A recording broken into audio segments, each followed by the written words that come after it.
On connaît enfin les boosters qu'on pourra trouver dans l'UPC Mega Dracofeu et franchement ils sont bangers de ouf.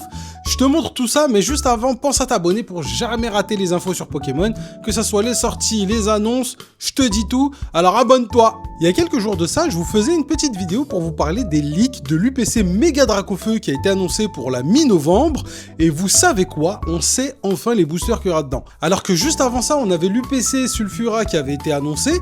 Pourtant, les boosters éclatés au sol avaient complètement refroidi la commu, alors que cette UPC Sulfura là, elle était aux couleurs de la Team Rocket, on s'attendait à avoir un max de boosters EV10, pourtant, il y en avait que 2. Avec ça, on avait une flopée de boosters de EV1, EV2, EV3, Fire Paradox.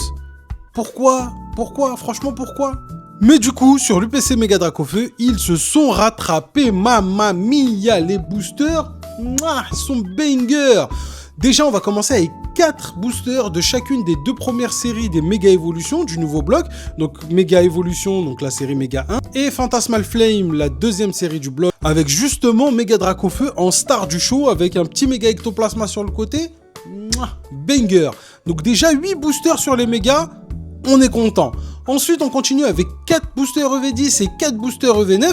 Donc, du Team Rocket, il y en a plus dans l'UPC Dracofeu que dans l'UPC Sulfura aux couleurs de la Team Rocket. Et c'est logique ça choque personne. Ensuite, EV9, la meilleure série de tout EV, Aventure Ensemble, je veux rien entendre.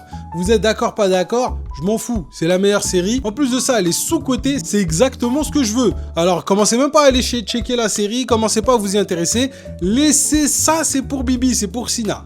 Laissez ça. Et c'est pas fini. En plus de tout ça, on a encore 2 boosters EV8. Histoire de se dire, voilà, j'achète un item à 160 €. Il y a moyen de tomber sur une petite halte de Pikachu à 300-400 €. Une petite halte de Latias à 200 €. Voire une petite halte de Milobellus à 150-160 €. Donc juste sur l'un de ces 2 boosters, là, il y a moyen de rembourser, de rentabiliser l'item. Voilà, au calme.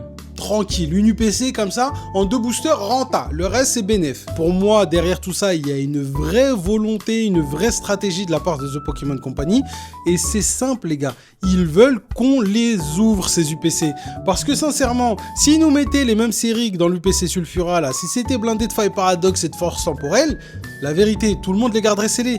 Déjà, celle de B, il y en a une tonne et une tonne qui sont restées scellées avec Dracofeu parce que les gens anticipent, ils veulent revendre les items, ils veulent que ça coûte cher. D'ailleurs, je vous rappelle que moi, cette UPC, je la craque aux 10 000 follow sur TikTok.